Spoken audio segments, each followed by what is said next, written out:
10-15 kali baru dia ketemu. Kalau ngaji mah nggak ketemu, sekalipun melakukan pentahiran. Banyak orang, oh Pak saya sudah ditahirkan, ya tapi ada nggak Roh Kudus yang masuk ke sini? Kalau nggak ya percuma. Makanya saudara harus rendah hati.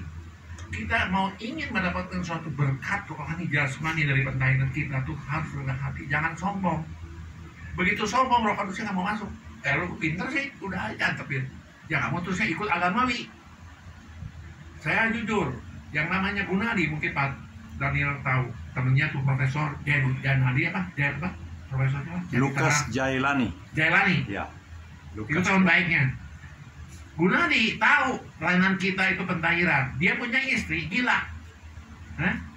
Dia sendiri gengsinya gede karena ketua sinode tidak mau suruh saya. Tapi Pak Jailani punya anak sakit juga. Nanti dia nggak mau datang, sakit ya. Si Gunadi lucunya suruh Pak Jailani cari saya. Dia sendiri tahu istrinya sakit, dia nggak mau cari. Akhirnya apa yang terjadi? Istrinya sudah sakit sekian tahun, akhirnya mati istrinya. Istrinya Gunadi. Udah mati Pak. Saya bilang kesian, kena gengsi, kena salpo. Ini udah ketua sinode. Kalau dia betul ketua sinode, makanya saya bilang, saudara jangan lihat manusia, kita pandang Yesus. Yesus mau ditahirkan oleh siapa? Yohanes Pembaptis di mana? Di Sungai Yordan di mana? Di banyak orang. Bukan dia semua. Saya ini 100% Tuhan, saya 100% manusia. Saya nggak bisa. Saya minta VIP. Tidak bisa Pak. Kita harus rendah hati. Kita sama aja manusia berdosa. Apa istimewanya? Semua manusia berdosa.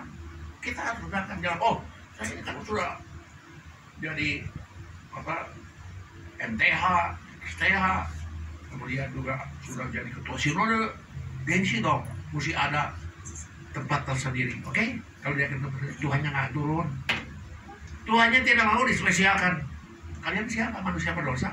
Aku mau tahirin kamu juga udah istimewa. Kamu mental di istimewa. Saya dispesialkan. Saya jujur ya, kalau kalian ingin bersekutu dengan bangsa you sendiri, Batak, tuh Cina, ya tuh Jawa, ya Tuhan sebenarnya tidak hadir. Kenapa? Berarti saudara mengeksklusifkan hanya bangsa sendiri saja. Tuhan maunya buat semua manusia. Dia senang kalau bagi semua banyak campur-campur bangsa. Amin. Malah kalau suku Tuhannya tidak hadir, berarti kamu tuh hanya eksklusif hanya untuk sukumu saja. Tuhan tidak mau. Tuhan berlaku untuk semua. Ya, makanya saya nakatkan beberapa kali kalau kita ikut Yesus pelayanannya maupun segala-galanya kita fokusnya tetap kepada Yesus, bukan kepada ketua sinode, bukan kepada gereja, bukan kepada fokusnya hamba Tuhan. Kita fokusnya Yesus. Kalau saya punya pelajaran nggak salah, jangan ikuti sama saya, ikut saya Yesus. Kalau Yesusnya ada di diri saya, dukung, karena ini untuk memuliakan nama Dia. Amin. Ya. Nah, jadi sekarang kita kembalikan pentahiran. Kenapa begitu dahsyatnya? Saudara tahu ya, ingatkan kembali. Kenapa saya anjurkan saudara sebelum baca firman, sebelumnya dibaptis, sebelumnya apa-apa. Kenapa pentahiran begitu penting? Ya, kalau udah begitu penting, kenapa kamu nggak mau melakukannya? Mengapa perlu ditahirkan? Karena dosa Adam dan Hawa, semua manusia jatuh di dalam dosa yang mendatangkan kutuk. Kita semua kan berdosa. Karena Adam dan Hawa punya dosa, keturunannya Adam dan Hawa punya dosa. Amin. Datang kutuk yang telah kehilangan kemuliaan Tuhan serta mewarisi dosa. Dari kita sejak awal sudah ada kutuk karena dosa Adam dan Hawa. Nah, mengakibatkan anak-anak Tuhan tidak bisa bertumbuh dan berbuah dengan baik karena buah gosip, iri hati, sakit hati, kemiskinan, sakit penyakit, dan yang lain-lainnya, karena masih digerogoti kehidupan yang lama dengan banyak akar kepahitan, trauma, sumpah serapah, okultisme, dan lain-lain. Semua itu harus dilepaskan dan ditahirkan terlebih dahulu agar Roh Kudus dapat bekerja dengan leluasa di dalam tubuh kita. Amin. Jadi sebelumnya dibaptis, sebetulnya sebelum dibaptis kita harus ditahirkan dulu karena kutuk dosa ini yang menyebabkan kita tidak bisa tumbuh, menyebabkan kita jadi sakit, menyebabkan kita jadi miskin, menjadi kalau pelaku firman itu nggak bisa karena daging ini bekerja terus. Makanya salah satu pentahiran dahsyat daging kita ini harus dimatikan. Kalau dagingnya dimatikan, kepenuhan Roh Kudus, kita hidup di dalam roh dan dalam daging. Yang menang mana? Di dunia ini daging. Untuk memenangkan roh itu susah. Makanya kita harus berusaha daging itu diperkecil, rohnya itu ditingkatkan. Caranya ditahirkan, pengurupan, ya, ujian penyembahan, biar Roh Kudus datang ke tempat kita yang bersekutu. Kalau dia sudah kendalikan semua, itu Roh Tuhan akan jaya, dahsyat dan berkat juga akan datang. Banyak gereja itu tidak ngerti. Pentahiran tahu, tapi dia belum pernah melakukan, bahkan dianggap ini sesat. Karena dia tidak tahu. Terus komentari, udah tidak tahu, mengomentari lagi sesat. Makanya saya paling senang, ya, orang yang ngomong bikin segala dalilnya di sosmed, di Instagram atau apa, komentari sendirinya belum tahu. Jadi yang katanya benar salah sendiri nggak tahu, mengutuki yang benar dia sendiri salah. Kan lucu ya? Ya, kalau dia sudah melakukan pentahiran, sudah tahu, baru serang, saya salut. Jangan sendiri yang ditahirnya sendiri, kan belum coba, belum tahu hebatnya, ya, kemudian mengutuki, mengatakan pentahir itu sesat. Jadi kesian. Jadi seakan-akan dia lebih pintar daripada Tuhan Yesus. Saya nanya, Tuhan Yesus sekarang ditahirkan nggak? Ditahirkan. Halo? Tuhan Yesus ditahirkan nggak? Lukas 2 ayat 22. Ditahirkan. Kita manusia yang berdosa melawan. Tuhan Yesusnya ditahirkan. Oleh apa? Kita oleh air. Tuhan Yesus oleh apa? Tahu? Halo? Roh Kudus. Ya, terus apa lagi? Dia tuh komplit. Air, darah, firman. 3. Dahsyat nggak? Dari kecil aja ya sama firman ditahirkannya. Tapi kemudian jadi air juga dia mau. Dengan anggur merah jadi juga dia mau. Kalau kita udah air aja untuk ditahirkan dengan yang lain, nggak bisa, bahkan udah tahir. Kita ini sombong. Kita tuh seakan-akan lebih daripada Tuhan Yesus. Tuhan Yesus tiga-tiganya lo ditahirkan. Melalui air, melalui firman, melalui darah. Anggur merah jadi darah Yesus. Hebat nggak? Makanya, kenapa Nabi Elisa bisa mentahirkan jenderal Naaman yang sekusa? Siapa yang bekerja di situ? Apa Nabi Elisa? Halo? Siapa yang bekerja di situ? Bisa mentahirkan jenderal Naaman yang seorang jenderal yang gagah perkasa karena kusta, tidak ada yang bisa sembuhkan kecuali sama Nabi Elisa. Di belakang Nabi Elisa itu siapa sebetulnya? Nggak ada. Makanya ya dia tahirkan di Sungai Yordan. Tadinya kan menghina si Nenan. Kenapa di Sungai Yordan? Apakah di negaraku nggak ada sungai yang lebih bagus, lebih bersih? Tapi Abi Allah bicara, apa salahnya Pak? Turutin aja karena dia ada Abi Allah, ya, dia seorang nabi. Lebih baik tulisnya nggak ada guna, nggak ada ruginya buat kamu. Akhirnya nurutin, berdiri 7 kali, akhirnya dia tahir. Jadi kalau orang mau rendahkan hati, mujizat itu terjadi. Amin. Dia jenderal, kaya, powerful. Tapi dia mau dengar seorang hamba Allah. Dinasihatkan, Bapak memang sungai Bapak di negeri Bapak lebih bagus, lebih bersih. Di sana Yordan. Tapi kan ini kan Abi Allah, seorang hamba Tuhan yang takut akan Yesus. Katanya tahir, kamu turut aja, apa ruginya? Ya turut, terjadi mujizat. Demikian pun, ini nyonya boleh saksi, saya punya pembimbing almarhum Profesor Dr. Tan Kim Seng yang dari Singapura. Tiap kali dulu sebulan sekali ada firman di tempat kita. Ya ingat saya ingat kembali, dia tuh sakit kusta, sakit ini kulit gatal dan itu selalu berair. Dia kan seorang profesor, pasti dia pintar, menghubungi dokter-dokter yang pintar di Singapura, di luar negeri, ke Hawaii, kemana ya. Tiba-tiba kedengaran sama saya, tuh perhatikan saya, ininya ada sakit kulit berair terus dan gatal, ya berobat kemana semua. Saya ngomong, Pak, apa betul Bapak ada sakit kulit gini? Ya, nggak semua ya. Bapak bagaimana kalau tahirkan Pak? Dia karena sendiri belum melakukan pentahiran, tentu dia nggak percaya kan? Ya, tapi ya udah. Sebulan kemudian saya tanya, Pak gimana sembuh? Belum. Ketiga kali, Bapak percaya? Bapak sekalipun profesor, tapi belum pernah melakukan pentahiran, kan Pak ya? Saya bukan profesor, tapi saya dipakai Tuhan untuk melakukan pentahiran. Bapak percaya nggak? Saya jamin kalau Bapak buka hati dan Bapak sudah ngerti soal firman, tinggal buka hati, saya yakin Bapak sembuh. Oh ya? Coba aja. Begitu tahirin dia semua. Bertepuk kemuliaan Tuhan. Seorang profesor, saya bukan profesor waktu itu, tapi dia dengar yang melakukan, makanya dia mau membimbing saya untuk melakukan pentahiran untuk disertasi di Hagai. Nama saya tercatat di sana mahasiswa. Saya sudah susun setengah mati, beliau bapak mati lagi. Dan dia nggak pernah dipantang, dia sakit gula. Kalau makan di sini itu sirup dia juga tahu segelas. Dia nggak pantang, akhirnya dia mati. Tapi kapan Bapak dapat talenta pentahiran? Ini gini dulu waktu saya ikut si Tombul. Si Tombul melakukan pentahiran, ya. Tapi dia salah persepsi. Dia bilang begini, baptisan kalau saudara tahu itu adalah baptisan pemurnian atau mengundang gereja yang pada marah.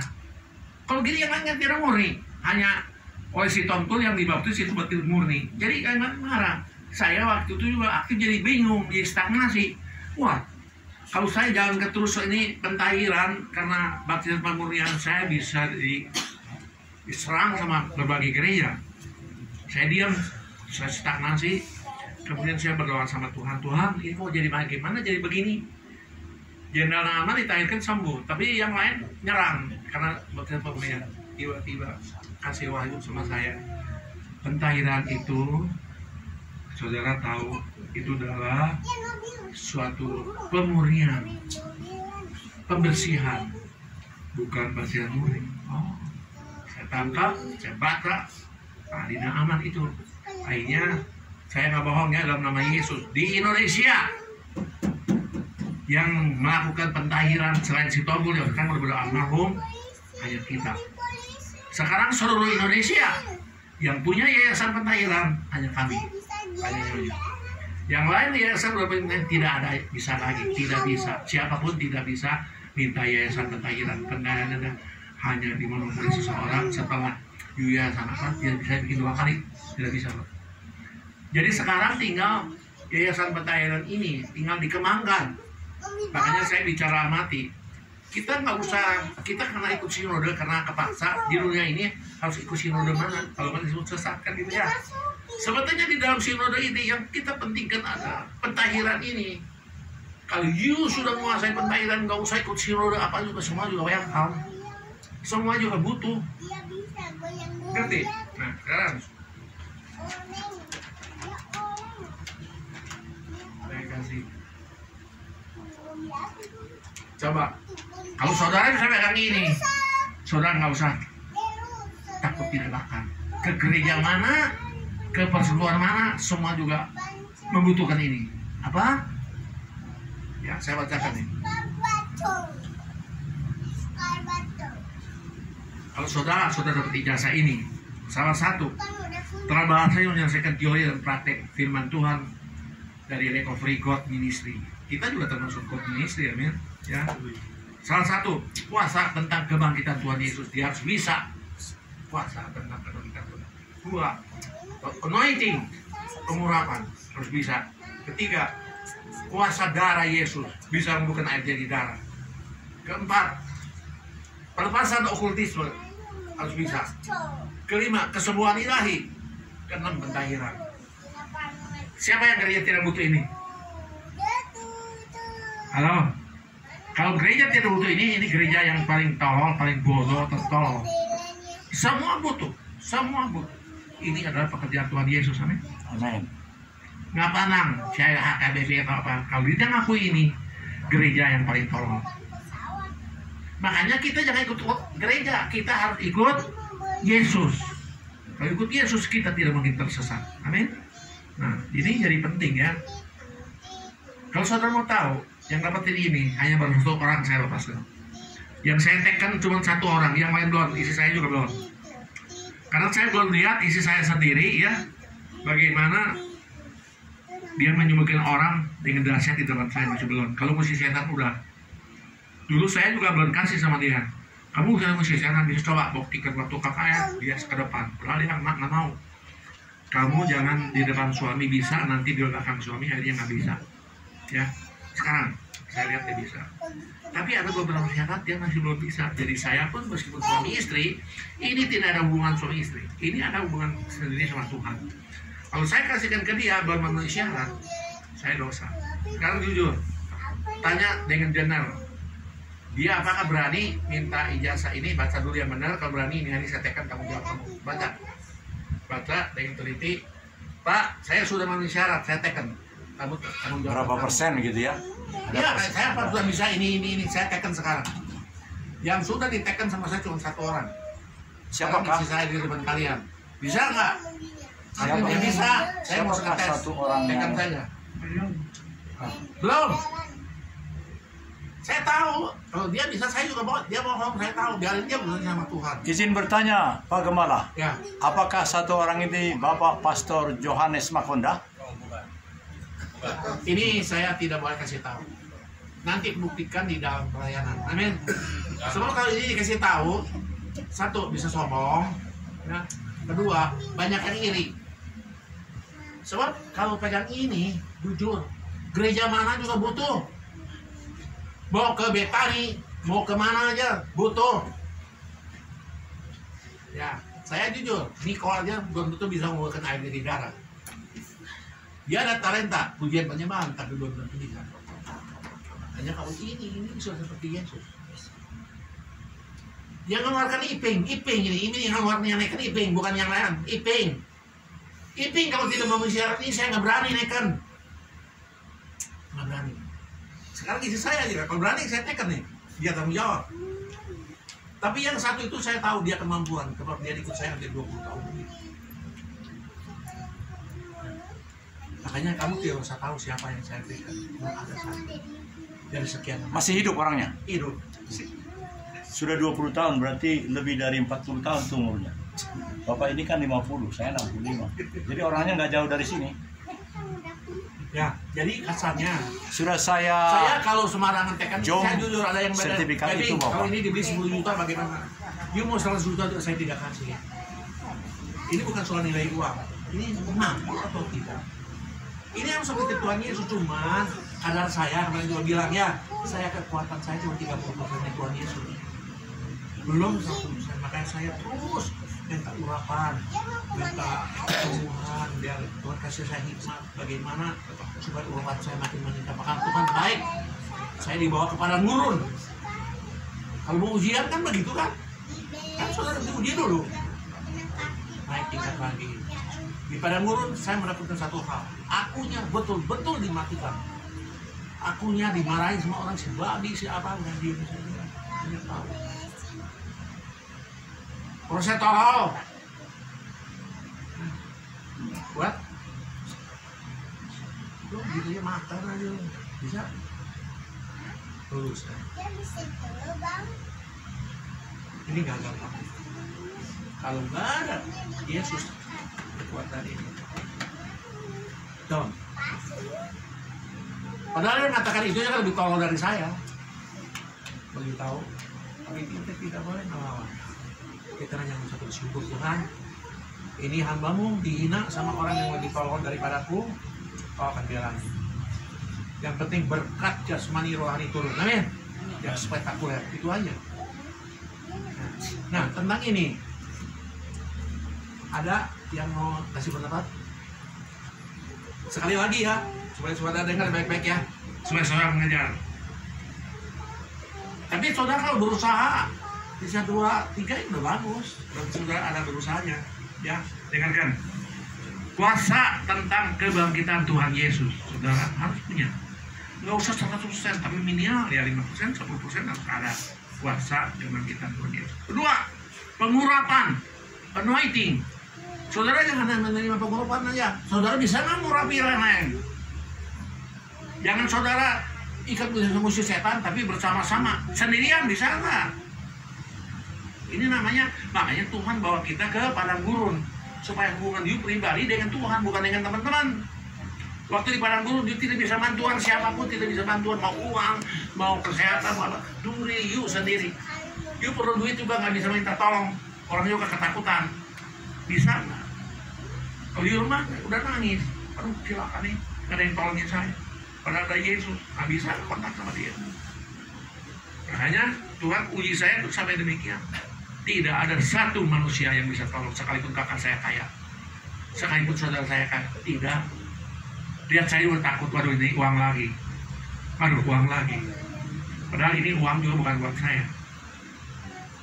Untuk saya membuktikan bahwa kemuliaan Tuhan itu akan turun kepada hambanya yang diurapi Allah.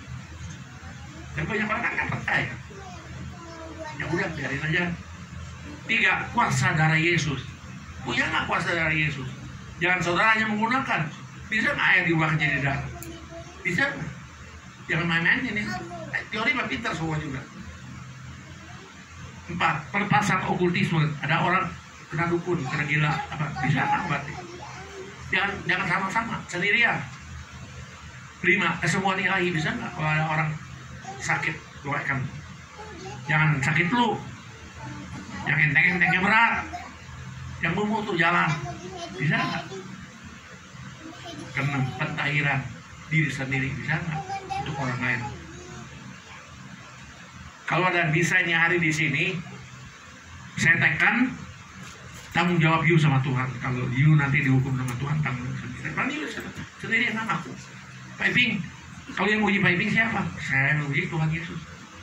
Kalau gini saya juga sama Tuhan Yesus, saya berani. Mulai saya tekan. Resiko pikul sendiri. Ini kebenaran bukan sembarangan. Kalau saudara betul-betul ini semuanya bisa, memang benar, saya tekan. Ini saya tekan. Tapi urusan dia dengan Tuhan, dia sendiri itu akhirnya angkat tangan. Jelas nggak? Ini bukan hubungan suami istri, tinggal tekan aja. Mampu atau tidak kita seperti Yesus? Memang tidak usah 100%, tapi minimal kan ada tanda-tandanya. Ya, nggak iri sama orang lain, ada kasih, itu udah ada tanda-tandanya. You pengen yang beginian, masih iri sama orang, masih dengki, masih hitung-hitungan, masih segala macam egois, apa bisa? Nggak bisa. Ya. Ada pendapat ini soal ini. Saya kasih kebebasan. Ada pendapat atau panasan apa? Saya beri second, silakan. Ada? Setuju nggak? Omongan saya. Saya tidak menghalangi kalian. Mau seperti ini tidak menghalangi. Asal benar bisa. Mau S1, S2, S3 saya tekan. Saya berani. Ini yang tekan kan Pak Iping, bukan orang lain. Kenapa Pak Iping berani berhak begini? Karena Pak Iping bisa 30%-nya dari Tuhan Yesus. Makanya saya berani tekan. Kalau Pak Iping nggak bisa, nggak berani tekan-tekanan begini Pak. Ini bukan main-main. Ini ada yang dilihat yang di atas. Saya menjalankan pentahiran hampir 30 tahun. Berbagai macam masalah, berbagai macam penyakit, berbagai macam setan melawan pentahiran. Ya. Ada pertanyaan? Boleh kita lanjut? Lanjut ya, supaya saudara belajar nanti.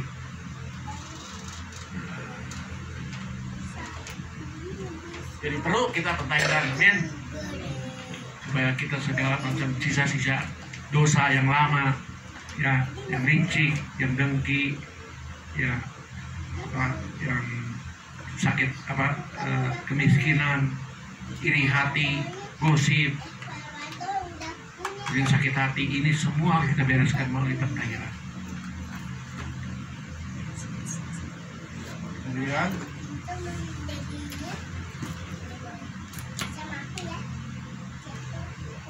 yang juga hebatnya, seorang kalau betul-betul sudah tahir, bukan asal ditahirkan, yang sudah tahir, Tuhan akan memberikan apa? Hati yang baru. Kita nih seringkali hati kita nih busuk, ngomongin orang, iri hati, orang lain lebih kaya kita dengki, orang lain lebih dari segalanya daripada dendam. Nah ini dari hati. Makanya kalau sudah ditahirkan, saudara juga ingin hati yang bersih ini, dan nggak bisa. Hanya Tuhan yang biar saudara bereskan. Kita maunya membuat baik, nggak bisa karena ada dosa yang melekat. Jadi kita mau tidak mau kita perlu pentahiran. Itu berlaku untuk siapa saja, mau pendeta kayak, mau rasul kayak, mau Tuhan kek, apalagi kita manusia berdosa perlu pentahiran. Amin. Tuhan Yesus juga ditahirkan saya. Apalagi kita. Kalau dia nggak mau ya, nggak jadi masalah. Kita juga nggak paksa. Kalau ingin sesempurna Yesus ditahirkan, kita kan nggak mau. Makanya saya bilang, Yesus aja dibaptis di Yerusalem. Kita mau seperti Yesus, kita nggak mau di Yerusalem, kita mau dipetik dari saya dipetik, saya ya udah. Bagaimana bisa kamu seperti Yesus? Yang begitu mudah aja Yesus salam kamu nggak mau, apalagi yang susah begini. Bisa diubahkan air jadi darah, waduh susah, nggak gampang. Yang gampang aja nggak mau turut, apalagi yang susah. Makanya saudara mau ikut Yesus juga nggak gampang. Ada nggak ketaatan? Ada nggak merendahkan diri? Ada nggak kasih? Ya nggak pandang sukuisme, nggak pandang. Makanya kita harus belajar membaur dengan segala bangsa. Nih, di situ tanda bahwa saudara kurang kasih. Kalau sekarang gereja golongan Cina aja, gereja golongan Batak aja, gereja golongan Nias aja, apa Tuhan senang di situ? Kita senang. Makanya kita harus berusaha membaur dengan segala bangsa. Di situ Tuhan hadir, ya. Daripada kita berbaur bangsa sendiri, akhirnya mempertahankan daging kita, tradisi kita. Ini kalau Bataknya harus begini, ya kita selesaikan acara kita juga harus Batak. Ya gimana tuh akhirnya? Tuhan diabaikan, acara Batak dipentingkan, acara Cina dipentingkan, silakan. Makanya NKRI ini, ya kita adalah KKR nanti NKRI. Saya anjurkan kalian kalau bisa orang Batak silakan pakai pakaian Batak. Nih, punya juga nanti suruh pakaian Cina. Ya, dia orang Cina, ya. Hokkien apa Mandarin? Nias, ya. Siapa aja? Kita untuk memuliakan suku bangsa kita juga untuk memuliakan nama Yesus. Kalau Iping sebaiknya pakai pakaian apa? Jawab kalian coba. Menurut saya, Pak Iping. Diam dulu, kamu diam dulu. Yang lain saya. Coba, menurut Iping sekarang sampai tadi mengadakan KKR dengan berbagai macam bangsa, harusnya pakai apa? Coba menurut kalian, saya mau dengar. Ya, supaya saudaranya, oh si Pak Iping pakai begini, ada maksudnya. Ya, ayo. Boleh saya dulu? Duduk boleh. Kalau saya dulu. Nanti siap. terakhir ya, nanti kesimpulannya. Ayo. Apa saya harus pakai pakaian Batak? Pakai itunya apa saya juga punya, boleh ngasih ibu itu. Pak Virgo barangkali punya ide. Dan kalian juga mengakui bahwa saya melayani juga orang Batak kan nih? Boleh kan saya pakai pakaian Batak? Boleh kan? Boleh kan? Ayo. Atau saya harus pakai pakaian Nias? Pakai batik. Pakai apa ya? Makanya saya bicara haus saya ini mah. Kalau kalian mah terserah. Pakai batik aja. Pakai batik. Pakaian Cina, Pak. Pakaian Cina. Oke, beliin nggak apa-apa. Nah, terus yang lain setuju kalau saya pakaian Cina ya? Menurut saya, Bapak Profesor Emeritus Dr. Petrus Iping Nuryadin, karena ini banyak betul orang Tapian Naudi dan sebentar lagi Presiden sudah mengatakan Provinsi Tapanuli akan diberikan dalam tempo 6 bulan ini, maka pendapat saya, Opa Iping, Opa memakai kerajaan Ulos Batak yang memang lebih sempurna dari saya. Saya adalah Raja Marga Sinaga generasi ke-16. Iping tentunya lebih tinggi, dekat dengan raja yang paling tinggi. Sekarang Siregar. Nah, sedikit di bawah Siregar. Jadi nanti dicari marganya, bikin dewan penelitian. Marga apa? Tunggu dulu. Siap, selesai. Saya ucapin terima kasih ya atas pengakuan dari salah seorang Batak mengaku orang saya. Terima kasih. Tapi secara jujur, karena di sini menghadiri adalah semua suku bangsa, paling netral dan saya pakai jas. Jangan pakaian Cina. Setuju nggak? Ya. Karena saya mau setuju. Saya Pak Iping pakai jas. Pakaian Cina. Nyonya pakai pakaian Cina. Setuju. Angkat tangan setuju. Enggak ada yang setuju. Hah? Setuju apa setuju? Pakai Dayak nanti kalau Dayak nggak boleh. Saya mau netral. Pakai jas bila perlu pakai nasional, pakai peci. Peci warna putih. Kalau bisa pakai semua. Dayaknya dari tangan, ini pecinya dari tangan. Karena nyonya kan pakai Tionghoa, Mandarin barangkali kan? Pakai Changi nanti. Changi ya. Dan beliau bagaimana? Pakai jas yang paling seperti pengantin baru itu. Nggak usah lah, Setuju ya? Tanggal 17 ya. Jas Ulos. Oh, ini Bapak ini mengatakan setelah jas pakai ulos yang namanya ulos yang paling besar itu Pak, yang sudah. Pakai ulos nanti yang lain iri. Oh jangan ya. Oh saya aja yang pakai ulos itu karena saya sudah punya cucu perempuan laki-laki. Saya pakai itu yang jadi ya, marga yang lebih rendah dari marga yang paling tinggi kan Siregar, Sinaga. Selesai. Oke, selanjutnya.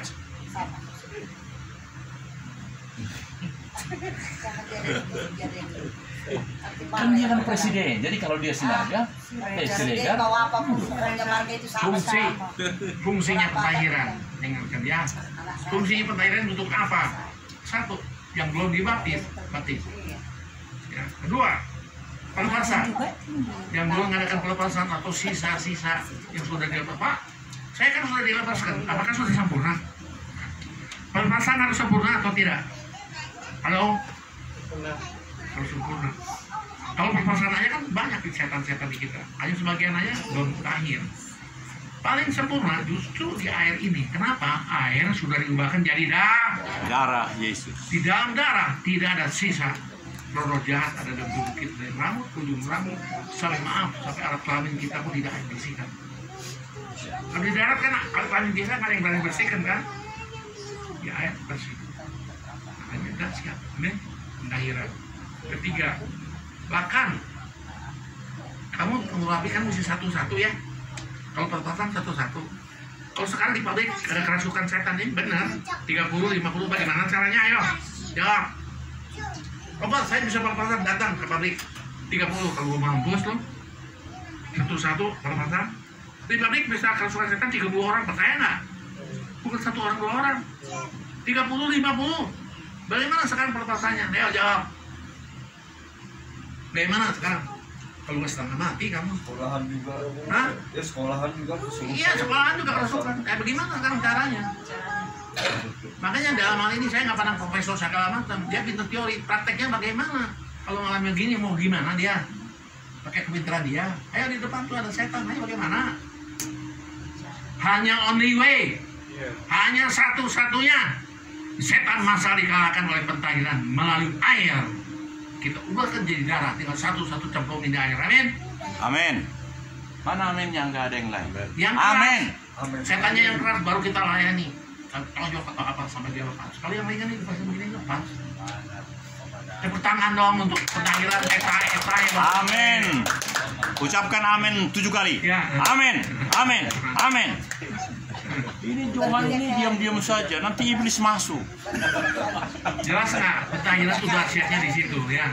Kalau mereka mau katanya dia Bapak bilang urusan 70 orang kayak gimana? Jadi waktu gadis Sekarang kecil saya itu bersaksi, bilang, Hidayah. Amin. Nih nyonya saksi. Berapa orang? Ditahirin Hidayah. Bicara, kamu jangan bohong. Ya kan ya? Isi saya sendiri ya. Hidayah, Hidayah.